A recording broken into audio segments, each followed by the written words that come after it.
Malafaia, ele cometeu um crime gravíssimo, que foi falar.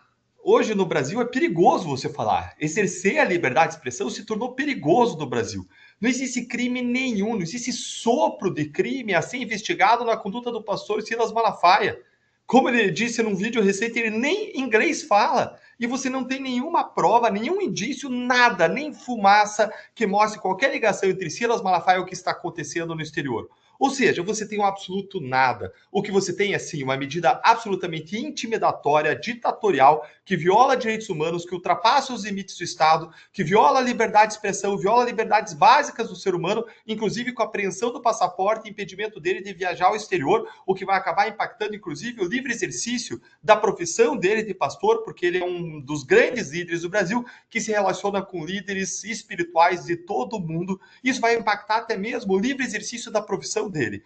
Isso é um atentado contra a profissão dele, contra o exercício da fé, que ele manifesta por meio da sua atuação cívica na esfera pública, fazendo aquilo que ele acredita, defendendo líderes que, segundo a visão dele e é a minha também, estão sendo perseguidos politicamente, líderes que defendem valores cristãos conservadores.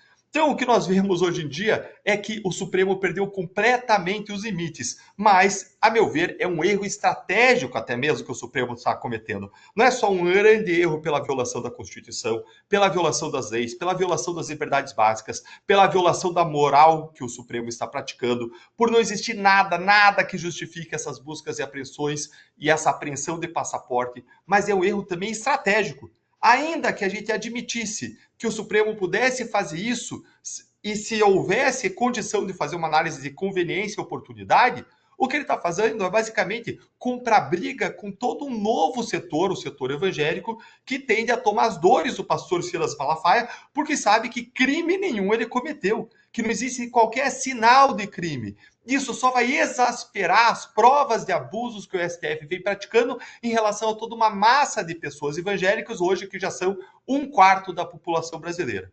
E quando eu olho para o Supremo atuando em relação ao presidente Bolsonaro para fazer buscas e apreensões, para fazer indiciamentos, para fazer ameaçar, intimidar, dizendo que o que ele está fazendo é obstruir as investigações, eu fico em dúvida se eu rio ou se eu choro, porque isso é absurdo. Em várias análises que nós já fizemos na época em que foi instaurado o inquérito contra Eduardo Bolsonaro, nós já mostramos que não tem crime aí.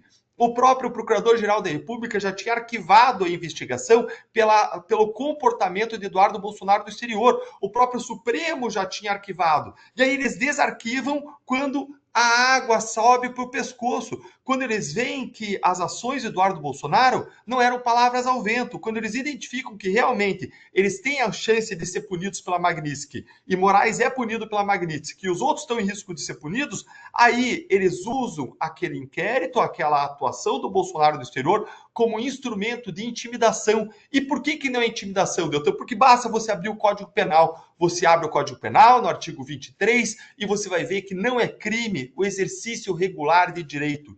E o que Eduardo Bolsonaro está fazendo é levar aos Estados Unidos notícias de violações de direitos humanos para eventual adoção de providências por parte dos Estados Unidos. Isso não encaixa em nenhum crime, em nenhum tipo penal do Código Penal. Isso não encaixa em nada. Isso é um exercício de direito. Todos no Brasil, basta você abrir a Constituição para ver, tem não só a liberdade de expressão, mas tem direito de petição. O que ele está fazendo é a mesma coisa que as vítimas de regimes abusivos ditatoriais, como Venezuela, Cuba, Rússia e outros regimes iraniano, fazem ao ir para o exterior e buscar denunciar as violações de direitos humanos que acontecem dentro de seus países.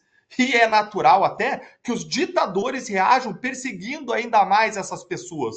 Agora, isso só exaspera e mostra ainda mais para o mundo inteiro ver, e os Estados Unidos já estão bem conscientes disso, não só na esfera do poder executivo, mas a imprensa americana já tem criticado duramente os abusos aqui no Brasil. Isso só exaspera para o mundo e torna ainda mais claro o que está acontecendo no Brasil. Olha, se a gente estava falando antes que os ministros aí estão dando 6, 12, estão até passando por cima do Lula na sua trucada, o que a gente vê agora é que eles estão aí querendo uma provocação direta aos americanos, Porque lembre que os Estados Unidos estão de acordo com o que Eduardo Bolsonaro está fazendo. Estão numa provocação direta aos americanos, pedindo que os Estados Unidos joguem aqui uma bomba atômica. Não bastasse o que aconteceu ontem, que por conta da atuação do Supremo, a gente teve uma perda de valor de mercado dos bancos de 42 bilhões de reais. Gente, 42 bilhões de reais é todo o prejuízo do Petrolão sobre a Petrobras.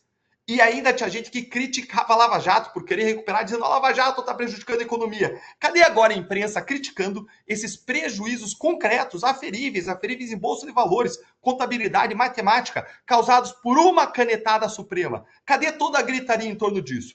Quando a gente vê os grandes poderosos agora atuando, a gente escuta, infelizmente, um silêncio eloquente que mostra e denuncia, sim, a hipocrisia de todos aqueles que criticavam a Lava Jato e hoje passam pano para o Supremo Tribunal Federal.